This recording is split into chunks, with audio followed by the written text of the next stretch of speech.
vos 2 centres de rénovation Home Hardware de Newport et dans Beau-Fils et votre caisse Desjardins du littoral gaspésien vous présente Reflet d'ici.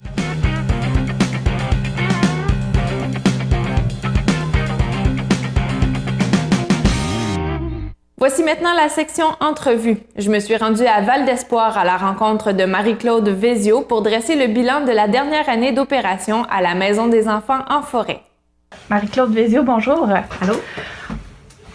Où est-ce qu'on se trouve présentement? On se trouve dans la 3e version de la Maison des enfants de Val-d'Espoir. Et puis, la Maison des enfants, qu'est-ce que c'est? C'est un lieu que j'ai imaginé, inventé, créé, conçu pour les enfants, principalement. C'est la maison des enfants, donc souvent les parents, quand ils arrivent, ils se demandent qu'est-ce que les enfants ont le droit de toucher dans le lieu. Alors, c'est la maison des enfants, alors ils peuvent toucher à tout. C'est à eux. Puis aussi, évidemment, pour leur famille, leur maman, souvent, qui les accompagne, parce que c'est un lieu où j'anime des ateliers parents-enfants. Donc, on parle d'enfants de quel âge? Ça peut être tous les âges, mais ce qu'on a ciblé, c'est de 1 à 5 ans.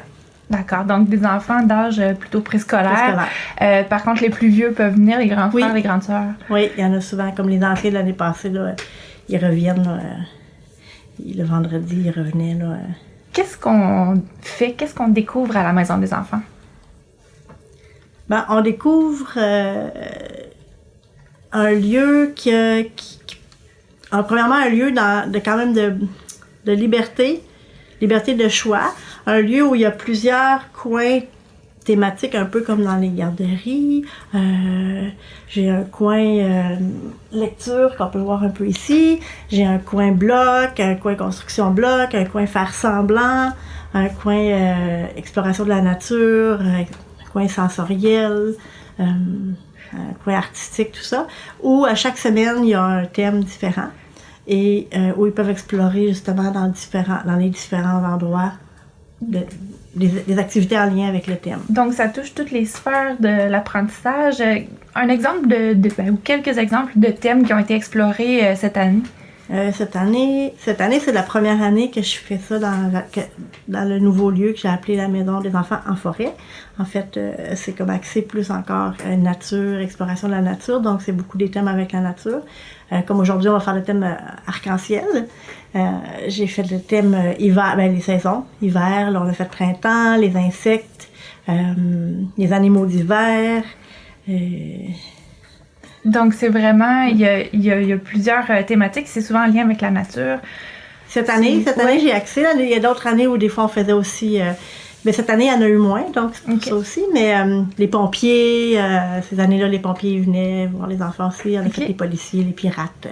Donc, c'est vraiment comme une école, si on veut, mais une école préscolaire. Ouais, une école qui touche...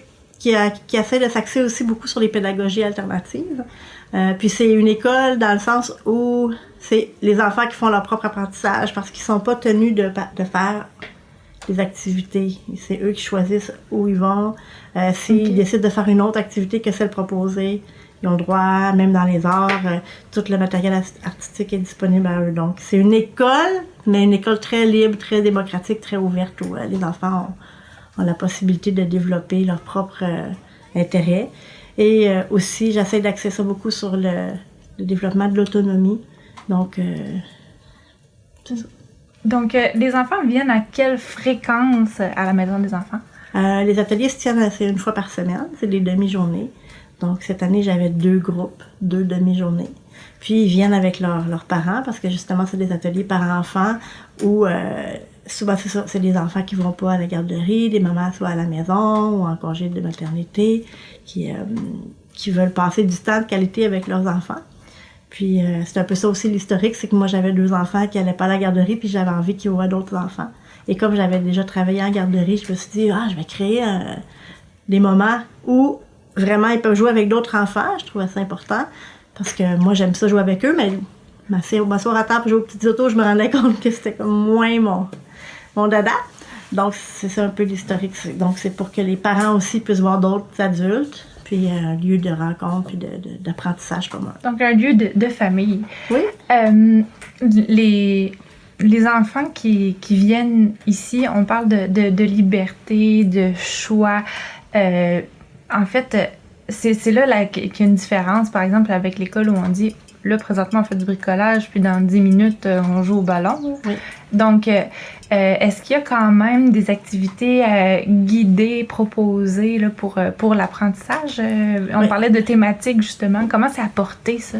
En fait, c'est ça, c'est que dans chaque coin que je vous ai nommé tout à l'heure, où il y a des thématiques, tout est installé d'avance. Comme là, aujourd'hui, j'ai un coin au coin découvert de la nature, c'est un arc-en-ciel fabriqué. J'ai un coin aussi que j'appelle plus invitation, où je crée comme une situation qui est comme un peu plus ouverte pour jouer. Comme aujourd'hui, c'est vraiment les arc-en-ciel avec des petits cartons de papier à coller. Sont là. Dans l'autre, j'ai la pâte à modeler ici, puis c'est ça, dans chaque coin, dans le coin sensoriel, c'est un bac où je mets souvent soit du sable, de l'eau, selon le thème. Là, aujourd'hui, c'est des genres de petites fèves colorées en couleur. Donc, ils sont toutes présentées. J'ai imprimé des arcs-en-ciel pour assembler les lettres majuscules, minuscules, en genre de casse-tête qu'ils peuvent faire. Donc, dans chaque coin, je sors quelque chose en lien avec le thème et c'est eux qui choisissent où ils vont jouer. Souvent, ce que je remarque, c'est que si la maman s'assoit à une table, les enfants ils ont le goût d'aller. J'essaie que ce moment-là, il soit vraiment maman-enfant. Que les mamans, on essaie de pas trop jaser quand on est dans les ateliers pour se concentrer justement sur notre présence avec les enfants. Donc, sont tout le temps, les enfants sont tout le temps curieux, sont tout le temps en situation d'apprentissage. Des fois, il y a des activités dirigées un peu plus. Tu sais, comme aujourd'hui, on va en faire une. C'est une expérience avec de l'huile puis de l'eau colorée pour montrer que l'eau et l'huile se mélangent pas. Puis ça fait des genres de bulles colorées dans l'eau et c'est très beau. J'essaie d'offrir des activités qui vont les prendre leur attention, vraiment, qu'ils vont avoir envie. Comme là, aujourd'hui, il fait super beau, fait peut-être qu'ils vont plus avoir envie d'être dehors. Fait que moi, je les suis. Tu sais, j'essaie de suivre un peu aussi le feeling. Puis, ça nous permet aussi de comprendre les enfants, vraiment, ce qu'ils aiment le plus. Oui, hein? Ouais, quand on leur laisse le choix. Les activités ici, c'est gratuit? Oui, les activités sont gratuites grâce au financement du réseau RDS, Réseau Développement Social MRC Rocher-Percé, qui est en lien avec Avenir d'enfants. Il y a plusieurs types de financements puis de gens qui participent à ce fonds-là. Ce fonds-là, il est pour appuyer des projets justement qui ciblent un peu les 0-5 ans, puis pour la communauté, qui se fait par la communauté, pour la communauté. Donc, ça fait maintenant 4 ans que j'obtiens des financements pour créer ces ateliers-là, puis les animer, les offrir aux gens. Donc, présentement, on se trouve dans un chalet en forêt. Ça a déjà été donné dans d'autres lieux aussi, ces ateliers-là, à Val-d'Espoir. Oui. Dans le fond, qu'est-ce que ça apporte maintenant de tenir les ateliers en forêt même? Bien, justement, ça apporte une connexion à la nature qui est plus grande. Les ateliers ont commencé vraiment chez moi les 2 premières années. La première année, je l'ai faite vraiment sans subvention, juste pour moi, pour mes enfants. Puis ensuite de ça, j'ai su qu'il y avait la subvention. Donc chez moi, c'était aussi, on allait dehors après, puis c'était plus dans la nature. Ensuite, c'était au village où on était moins accès à la nature. Puis je dirais que l'avantage d'être comme chalet dans la nature, c'est qu'on peut faire beaucoup plus d'activités. Moi, je peux songer à des activités à l'extérieur du lieu aussi. Les activités en lien avec la nature, on est comme imprégné, il y a des grandes fenêtres, puis on peut voir dehors, observer les oiseaux. Parce que, on en entend parler souvent ces temps-ci, mais tu sais, certains enfants sont quand même en déficit de nature, ils ont comme moins d'accès à la nature, ils ont moins d'accès aussi à jouer librement, justement, où c'est leur choix, où c'est leur propre développement qui se fait d'une façon lente, comme l'enfance devrait être. Où il n'y a pas d'obligation super serrée. Donc vraiment, c'est comme tu disais, un accès à la nature qui n'est pas offert à chaque enfant aussi facilement. Donc vraiment quelque chose d'unique aussi dans la région, j'imagine? Ben moi, je dirais oui.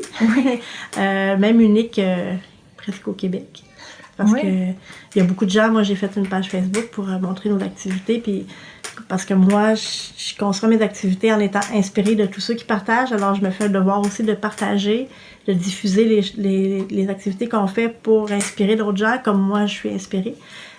Puis j'ai vu des genres de lieux comme ça, mais plus aux États-Unis, qui sont souvent précurseurs dans tous les changements qu'il y a en société. Puis c'est moi, tranquillement, pas vite, qui a créé un peu ce lieu-là en lien avec toutes mes inspirations, puis en lien aussi avec mes préoccupations pour l'enfance, parce que je trouve que en ce moment, on oublie un peu c'est quoi la vraie enfance, puis on laisse pas les enfants être des enfants beaucoup. Puis c'est pas nécessairement de la faute de personne, c'est comme la société qui va par là, puis les parents, on est pressés, puis on a tout un horaire de fou, mais je trouve ça important de se ramener à dire, ben les enfants, les autres, c'est pas leur problème, tout ça.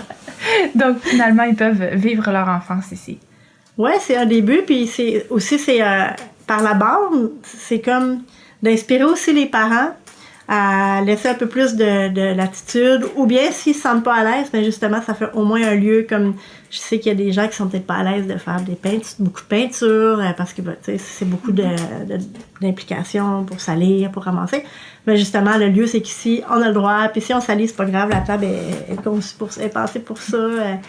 Donc, oui, puis ça peut inspirer aussi des fois les familles ou les mamans à dire « Ah, OK, c'est pas si compliqué, on peut faire ça de même », puis sans jugement, parce que chacune, on s'observe comment on fait, puis ça nous donne des trucs, puis on s'inspire une autre. Fait que c'est un lieu... ouais. Ben Marie-Claude Vézio, merci beaucoup. Plaisir!